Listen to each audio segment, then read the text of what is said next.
রাজনীতির মাঠে কোনো দলকে কোনো ব্যক্তিকে চাইলেই চিরতরে মুছে দেওয়া যায় না। এখন এক শেখ হাসিনার কতগুলো উপাধি, কোথাও ফ্যাসিস্ট, কোথাও আবার জননেত্রী, কোথাও আবার আপা, অনেকগুলো নামে শেখ হাসিনাকে ডাকা হয়। এখন যে দীর্ঘদিন ধরে শেখ হাসিনাকে জীবিত আছেন নাকি মরে গেছেন, এটা নিয়ে অনেক আলোচনা আসছে। কেউ কেউ বলছেন তার এআই ক্লোনিং ভয়েস দিয়ে আসলে এই মুহূর্তে মাঠকে চাঙা রাখা হচ্ছে। কেউ বলছেন যে না, সময় হইলে ওপার থেকে টুস করে বাংলাদেশে ঢুকে অবাক লাগিয়ে দেবে শেখের বেটি। তবে ইউনূস সরকার যতটা ভয়ে ছিল, কারণ এই সরকারটা নির্বাচিত ছিল না, বাট বর্তমানে যেহেতু বিএনপি জনগণের ভোটে প্রত্যক্ষভাবে ক্ষমতায় আসছে, সো তাদের শেকড়টা একটু শক্তিশালী। আর এই মুহূর্তে আওয়ামী লীগের রাজনৈতিক কার্যক্রম থেকে শুরু করে সবকিছু একটি স্থবির। এখন প্রসঙ্গ হচ্ছে যে ভারত এবং বাংলাদেশের সাথে যে সম্পর্কের জায়গাটা রাষ্ট্রভিত্তিক, সেখানে বর্তমান ক্ষমতাসীন সরকারের সাথে ভারত কিভাবে ডিল করছে। আর ডিলের প্রধান একটা ইস্যু হচ্ছে শেখ হাসিনা। অনেক রাজনৈতিক বিশ্লেষকরা বলে থাকেন যে বিএনপি সরকার আসলে শেখ হাসিনাকে বাংলাদেশে আনবে না, আলোচনার মাধ্যমে ভারতে নির্বাসিত করে রাখবে।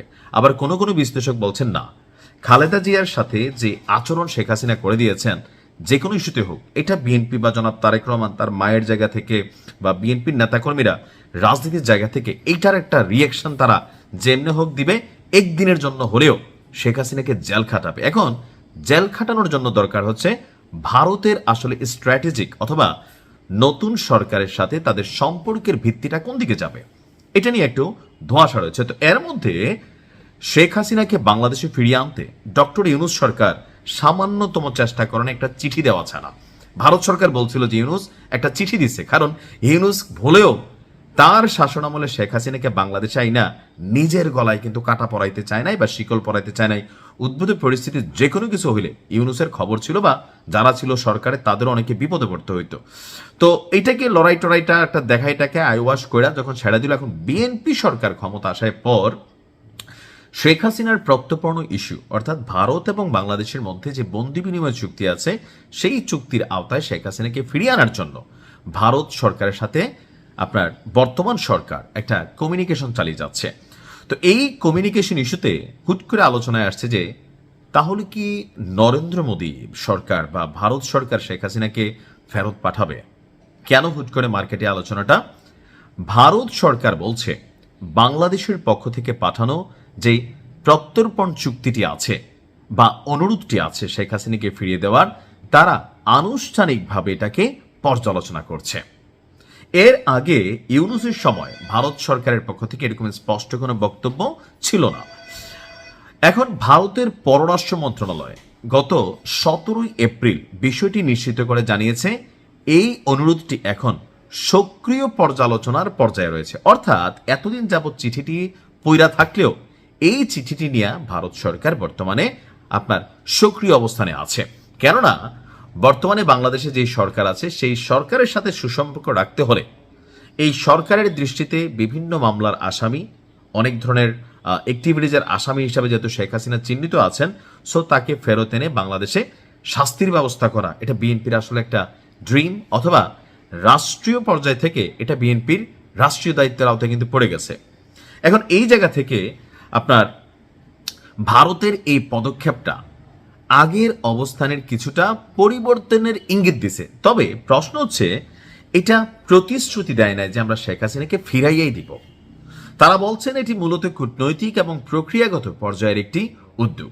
দক্ষিণ এশিয়া বিষয়ক গবেষকদের মতে হাসিনার প্রত্যর্পণ চুক্তিটি মূলত রাজনৈতিক বিষয়, যা দুই দেশের আলোচনার মাধ্যমেই সমাধান হতে পারে। ভারতের পক্ষ থেকে বিষয়টিকে রাজনৈতিকভাবে সমাধানের চেষ্টা চলছে বলেও অনেকে বলছেন। এখন শেখ হাসিনার সাথে ভারতের যে ব্যক্তি সম্পর্ক, এমনকি ভারতকে যে পরিমাণ সুযোগ সুবিধা তখন দেওয়া হয়েছে, শেখ হাসিনা নিজে বলছিলেন ভারতকে যা দিছি ভারতকে মনে রাখতে হবে। সো ওই জায়গা থেকে ভারতের বর্তমান ক্ষমতাসীন দল, বিভিন্ন রাজনৈতিক ক্যারেক্টাররা শেখ হাসিনাকে ফিরিয়ে দেওয়ার ব্যাপারে কিন্তু তারা নারাজ। দুই একজন আছে তারা চাচ্ছে ফিরিয়ে দিতে। তো সবকিছু মিলিয়ে আমার বিশ্লেষণ বলছে শেখ হাসিনাকে ফিরিয়ে দেওয়া এটা আসলে একটা সপ্তম আশ্চর্যের মতন বিষয় হবে।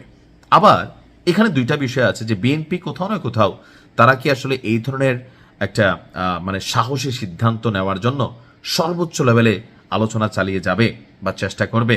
আর যদি চেষ্টা করেও ভারত কি আসলে ফাইনালি শেখ হাসিনাকে সরকারের হাতে তুলে দিবে, এর আগে ভারতের বেশ কয়েকজন গবেষক, বিশ্লেষক, রাজনৈতিক ব্যক্তিত্বরা বলেছেন শেখ হাসিনাকে বাংলাদেশে ফেরত দিলে তার প্রাণ নাশে একটা হুমকি আছে, সো এটা দিবে না। আবার কেউ বলছেন যে না ভাই, এটা দেওয়ার বিষয় আছে সরকারের সাথে সরকারের সম্পর্ক রাখার জন্য। তবে আমার ব্যক্তিগত মন্তব্য বা আমি যতটুকু বুঝি আর কি, ক্ষুদ্র মানুষ, যে ভারত শেখ হাসিনাকে ফেরত দিবে না। কেন দিবে না এটা যত দিন যাবে আস্তে আস্তে বুঝতে পারবেন। কারণ এটাতে ভারতের যেই রাজনৈতিক চাল বা খেলা, ভারত কিন্তু এখন দেখেন ডাবল গেম খেলতেছে। একদিকে শেখ হাসিনাকে ওইখানে রাইখা আশ্রয় দিয়া আওয়ামী লীগের নেতাকর্মীদের কাছে একটা মহান রাষ্ট্রে পরিণত হয়েছে, মহান নেতৃত্বে নরেন্দ্র মোদীর জয়গান বিভিন্ন জায়গায় আওয়ামী লীগের পক্ষ থেকে দেওয়া হয়। অপরদিকে বিএনপিকেও কৌশলে একটা জায়গায় আটকে রাখছে, যে ফেরত দিতে পারে, যে হ্যাঁ তোমাদের যে প্রতিশোধ আছে সেইটাই নাও, অথবা বিএনপিকেও ভয় দেখানোর জন্য যে তোমরাও যদি আমাদের কথা মতো বা বিভিন্ন বিষয় থাকে না, রাষ্ট্রীয় আভ্যন্তরীণ, আমরা হয়তো অনেক কিছু জানি না, তাহলে কিন্তু শেখ হাসিনাকে বাংলাদেশে পাঠাই দিয়া একটা ঘটনা কিন্তু ঘটাই দিব।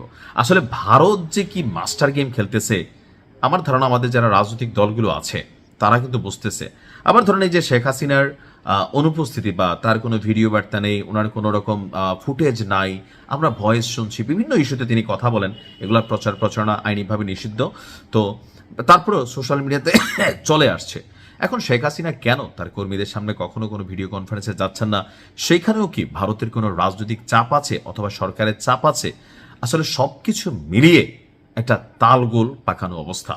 তবে হ্যাঁ, ভারত যদি কোনো কারণে শেখ হাসিনাকে বাংলাদেশে পাঠায়, তবে বিএনপি সরকার বা বিএনপির যারা নেতাকর্মীরা আছেন প্রত্যেকেই অপেক্ষার দিন গুনবে যে শেখ হাসিনাকে কিভাবে বেগম খালেদা জিয়ার মতন আসলে যেভাবে ওনাকে জেলে রাখা হয়েছে বা ওনার ইস্যুতে বিভিন্ন ধরনের অ্যাক্টিভিটিস নেওয়া হয়েছে, তৎকালীন প্রেক্ষাপটে মন্ত্রী এমপিরা বিভিন্ন ধরনের কথাবার্তা বলছেন, বা বিভিন্ন সময় যেই শেখ হাসিনা বলতেন যে বেশি বাড়াবাড়ি করলে যে সুযোগটা সেটাও বন্ধ করে দিব।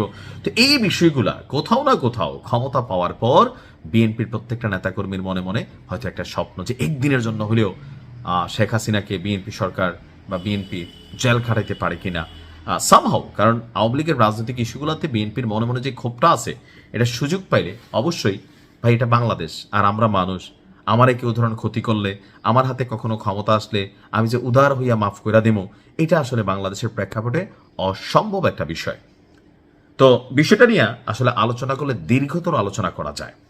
আর বর্তমান প্রেক্ষাপটে শেখ হাসিনা যদি বাংলাদেশে ফিরে আসে, প্রশ্ন হচ্ছে আওয়ামী লীগের রাজনীতি কি হুট করে চাঙ্গা হয়ে যাবে? না। কেন হবে না বলি, আওয়ামী লীগ সর্বশেষ 17 বছরের ঠিক শেষের আমলগুলোতে মূলধারার যে আওয়ামী লীগের পরিচ্ছন্ন নেতাকর্মীরা ছিল তাদেরকে সরাইয়া হাইব্রিড বিভিন্ন লেভেলে মানে যারা প্রভাব বিস্তার করে বাংলাদেশকে লুটপাট করছে বা চোখে ধুলো দিয়া রাজনীতির বিপরীতে এখানে অনেক কিছু করছে, এদেরকে দিয়ে রাজনীতিটা চালাইছে। তো প্রত্যেক এলাকায় এরকম নেতাগুলো পলাতক হয়ে গেছে। সো এই মুহূর্তে বেগম খালেদা জিয়াকে যখন গ্রেপ্তার করা হয়েছিল, ওই মুহূর্তে বিএনপির কোন এক ধরনের আইন শৃঙ্খলার মাধ্যমে হোক, টেকনিক্যালি হোক, নেতাকর্মীদের গ্রেপ্তারের মাধ্যমে ভেঙে দেওয়া হয়েছিল। সবাই ভাবছে যে এটা বিশাল কোনো কিছু হবে, কিন্তু আসলে তেমন কিছু হয় নাই। এটা ভাবছে না, সবাই ভাবছে। তো এর বাহিরে শেখ হাসিনা যদি বাংলাদেশে অনেকে পাঠানো হয়ও, তো গ্রেপ্তার হলেও আমার মনে হয় না যে খুব বড় ধরনের কোনো রিয়েকশন এই মুহূর্তে আওয়ামী লীগ পলাতনের পরে, পালিয়ে যাবার পরে আসলে দেওয়ার সুযোগ আছে। সময়ের সাথে হয়তো বিএনপি সরকারের ভালো মন্দ কাজের উপর নির্ভর করবে জনগণ কিভাবে ডিল করবে। ভালো থাকুন, আসসালামু আলাইকুম।